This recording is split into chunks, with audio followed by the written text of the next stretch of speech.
الحمد لله رب العالمين، وصلى الله تعالى وسلم وبارك على حبيبنا إمام المتقين وقائد المجاهدين محمد وآله أجمعين، من الصحب والأزواج والقرابة والتابعين لهم بإحسان إلى يوم الدين. مسلمانانی بەڕێز و خۆشەویست، بینەران و بیسەرانی بەڕێز، ئەم ئاڵقەیەمان ئاڵقەی پازدەیەمە لە بابەتی چۆن دەبینە مسلمانی ڕاست و ساخ. ئێمە لە ئاڵقەی پێشوودا باسی خەسڵەتێکی گەورە و بنەڕەتی مسلمانی ڕاست و ساخمان کرد کە بریتێ لە دڵسۆزی و بە تەنگەوەبوون بۆ هەموو لایەک، وەکو گوتم لە بواری هەڵس و کەوتدا. لەم ئاڵقەیەدا بازنەکە تەسک دەکەینەوە، گچکەی دەکەینەوە کە بریتێ لە پاراستنی مافەکان لە چوارچێوەی خێزاندا، کە لە چوارچێوەی خێزاندا من پێم وایە باب و دایک یەکەم، دوو هاوسەر، سێ منداڵ و وەچە، چوار خزمان. ئەو خێزان ئەو چوار پێکاتەیە هەیە بەگشتی. با تەماشا بکەین کە مسلمانی ڕاست و ساخ دەبێ لە چوارچێوەی خێزاندا چۆن مافەکان جێبەجێ کات. یەکەم بۆ بابودایکی کە لە هەموو کەس حەقیان زیاتر لەسەری هەیە، و دوایی هاوسەر بۆ هاوسەر، چ مێرد بۆ ژنی، چ ژن بۆ مێردی، و دوایی منداڵ و وەچە. بۆیە گوتومە منداڵ و وەچە یا ڕۆڵە و وەچە، چونکە منداڵ کوڕکچەکانن کە ڕاستەوخۆ لەو بابودایکە لەدایک بوون، وەچە واتە کوڕی کوڕ یا کچی کوڕ یاخود کوڕ و کچی کچ، هەروەها هەرچەند شۆڕ بێتەوە ئەوە هەمووی وەچە دەیگرێتەوە. و خزمان ئەوانن کە چه خزمی بەرێ چه خزمی پشتێ. با تەماشا بکەین بەنسبەت بابودایکەوە. مسلمانانی بەڕێز و خۆشەویست، بەتایبەت لەم ڕۆژگارەماندا کە پەیوەندی کۆمەڵایەتیەکان سست بوون، ڕەوشت و ئەدەبە کۆمەڵایەتیەکان بەداخەوە بەهۆی زاڵبوونی تەوژمی عەلمانی و کارکردنی زۆری لەسەر کاڵکردنەوەی دینداری و مسلمانیەتی و ڕەوشت و ئەدەبە ئیمانی و ڕوحیەکان کەمتەرخەمی زۆر هەیە بەرامبەر بە بابودایک. بەڵام بزانین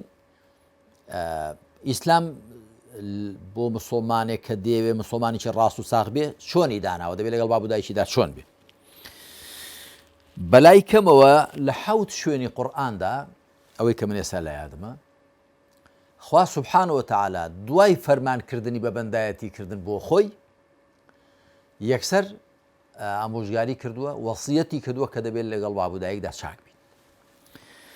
لە سوورەتی ئەلبەقەرە لە ئایەتی 83دا، لە سوورەتی ئەنیسا لە ئایەتی 36دا، واعبدوا الله ولا تشركوا به شيئا وبالوالدين إحسانا تا کۆتایی. ئەنجا لە سوورەتی ئەنعام لە ئایەتی 151دا، لە سوورەتی ئیسراء لە ئایەتی 23دا، وقضى ربك ألا تعبدوا إلا إياه وبالوالدين إحسانا. ولا سورة العنكبوت لآية جمارة هجدة، ولا سورة لقمان لآية جمارة شواردة، ولا سورة الأحقاف لآية جمارة بانزدة. لو حو شويندا و بيغمان شويني كشرهن خوا سبحانه وتعالى راستو خو دواي فرمان كردني با بندايتي كردن بو خوي دفرمي لقل بابو دايكتان دا شاك بن بشاكا معاملة كان بشاكا رفتار كان بشاكا هلسو كود كان. وبالوالدين إحسانا كأما هموش تيدقريتني أخوي قصي بريزة لقل كردن يعني وكود فرميت فقولا لهم قولا لينا. قصي نرمو لباريا لقل الله كان وقضى ربك ألا تعبدوا إلا إياه وبالوالدين إحسانا إما يبلغن عندك الكبر أحدهما أو كلاهما فلا تقل لهما أف ولا تنهرهما وقل لهما قولا كريما واخفض لهما جناح الذل من الرحمة وقل رب ارحمهما كما ربياني صغيرة. أو همو أدب بەرز و جوانانە کە کە لە دوای ئەوەی خوا بڕیاری داوە تەنیا بەندایەتی بۆ ئەو بکرێ لەگەڵ بابووی دایکیشتاندا بەو شێوەیە بن. هەم لە ڕووی قسەکردن و دواندنەوە، هەم لە ڕووی فەرمان بەجێهێنانەوە، و لە ڕووی خۆش ڕەفتاریەوە، و لە ڕووی هاوکاریکردنەوە، چ بە ڕواڵەت، چ بە دەرونی، چ بە مادی، چ بە معنەوی، پێویستە چۆن چاکە مرۆ ئاوا مامەڵە لەگەڵ بابوو دایکیدا بکە.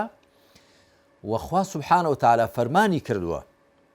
دەفەرمێ وإن جاهداك على أن تشرك بي شيئا فلا تطعهما. ئەگەر زۆر هەوڵیان لەگەڵ دای بابوو دایکت کە شتێک بکەی بە هاوبەشی من، ئەتۆ فەرمانبەریان مەکە. لا طاعة لمخلوق في معصية الخالق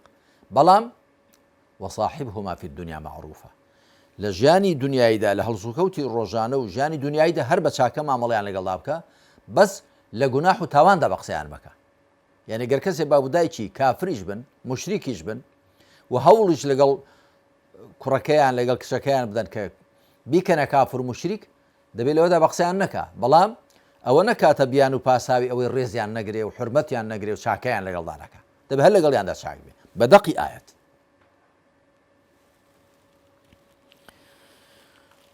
بەنسبەت هاوسەرەوە وەکو گوتم، چ مێرد بۆ ژنی، چ ژن بۆ مێردی،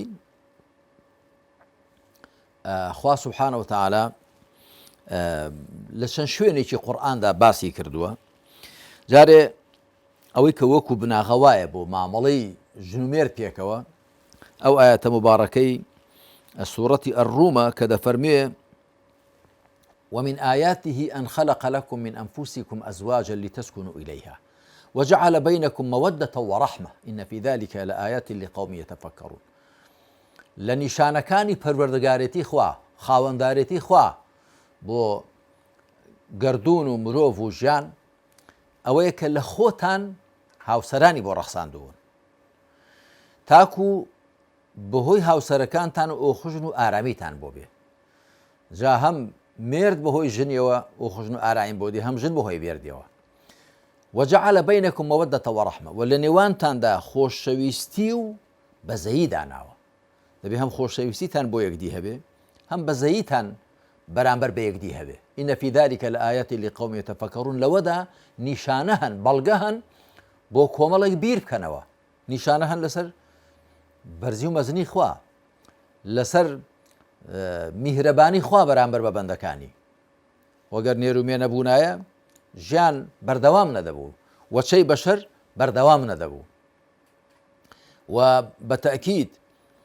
نە پیاو بەتەنیا نە ژن بەتەنیا نایان کرێ،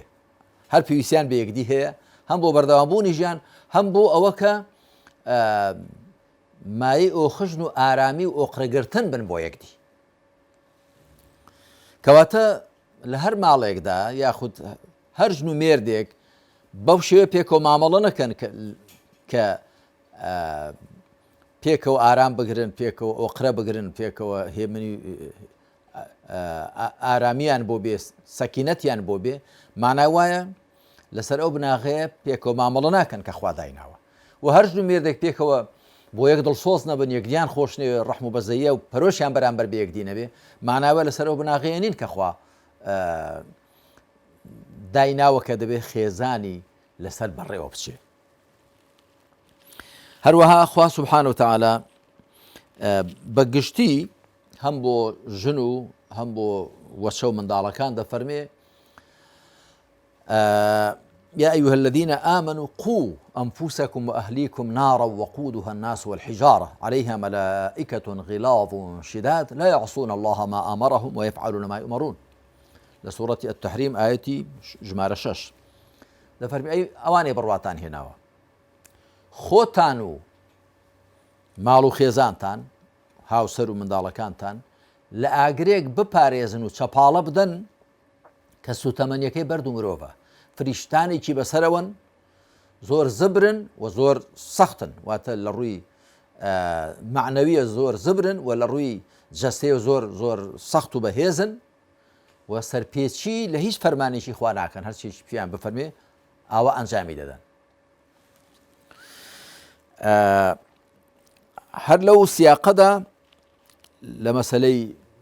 مامەڵی ژنومێردا پێکەوە خوا سبحانه وتعالى لە سوورەتی ئەلبەقەرەدا دەفەرمێ هن لباس لكم وأنتم لباس لهن ئەی پیاوەکان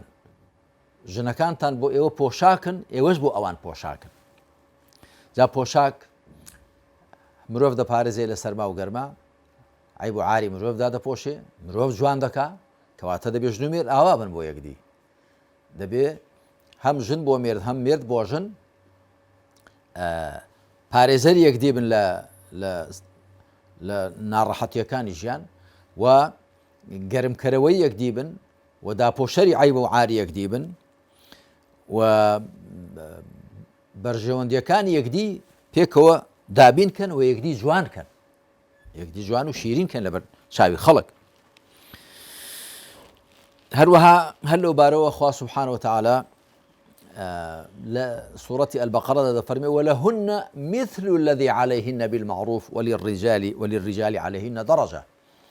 بۆ ئافرەتان هەیە وێنەی ئەوەی کە لە سەریانە واتە چ ئەرکێکیان لەسرە چ ئەرکێکی مێرد لەسەر ژنەکەی هەیە ژنەکەشی هەمان ئەرکی لەسەر مێردەکەی هەیە وللرجال عليهن درجة پیاوان پلەیەکیان بەسەر ژنەکانیانەوە هەیە کە بریتێ لە پلەی مشورخۆری سەرپەرشتیکردن وی هەندێک لە ڕوونکەرەوانی قورئان گوتویانە وللرجال عليهن درجة واتە پیاوان دەبێ لە ژنەکانیان چاکتر بن وەکو لە ژنەکان بۆ پیاوەکان ئەو پلێ ئەوەیە دەبێ پیاو زیاتر هەوڵدا خاوەنی چاکە بێ بەسەر ژنەکەیەوە هەتا ژنەکەی بەسەر پیاوەکەیەوە و هەر لەو سیاقەشدایە کە عەبدوڵای کوڕی عەباس خوا لە خۆی بابی ڕازی بێ گوتوویەتی إني أتجمل لأهلي كما تتجمل هي لي من خۆم بۆ ژنەکەم جوان دەکەم وەکو چۆن ئەو خۆی بۆ من جوان دەکا و دەڕازێنێت و میش دەبێ خۆمی بۆ جوانکەم چونکە هەمان مافکە من لەسەر ئەوم هەیە کە پێم خۆشە ژنەکەم جوان و دڵگیر بێ ئەویش هەمان مافی لەسەر من هەیە بەنسبەت منداڵ و وەچەوە آية مباركة سورة التحريم آية ژمارە 6 دەیگرێتەوە کە دەفەرمی يا أيها الذين آمنوا قوا أنفسكم وأهليكم نارا وقودها الناس والحجارة ئەوانی بڕواتان هێناوە خۆتان و ماڵ و خێزانتان لە ئاگرێک بپارێزن کە سوتەمەنێکی بەرد و مرۆڤە کەواتە دەبێ مرۆڤ چ باب چ دایک بەتەنگ منداڵەکانیەوە بێ بەتەنگ وەچەکەیەوە بێ ئەگەر منداڵن ئەگەر نەوەن ئەگەر منداڵی نەوەن تا کۆتایی و پیغمبر صلى الله عليه وسلم لو بارو دفرمي أفضل دينار ينفقه الرجل دينار ينفقه على عياله وكم مسلم هێناوێتی باشترین دینار کە مرۆڤ پیاو خەرجی دەکا دینارێکە بۆ ماڵ و خێزانی خەرجی دەکا هەروەها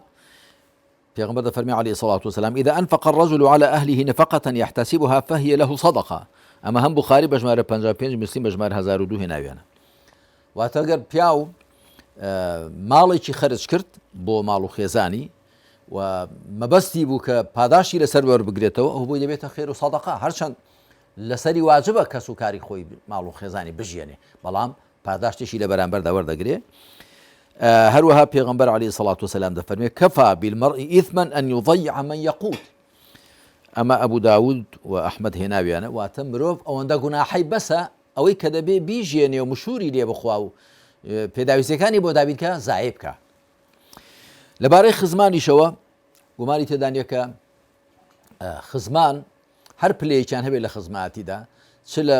پشتێوە بن چ لە بەرێوە بن حەقیان هەیە بە پێی ئەوە کە لە چەندان ئاەتدا خوا سوبحانه وتعالى لە دوای باب و دایک باسی ذوی القوربا دەکا ئەوانەی خزمایەتی و نزیکیان هەیە ئەوانیش هەر کامیان بە پێگەی خۆی بە پلەی خۆی و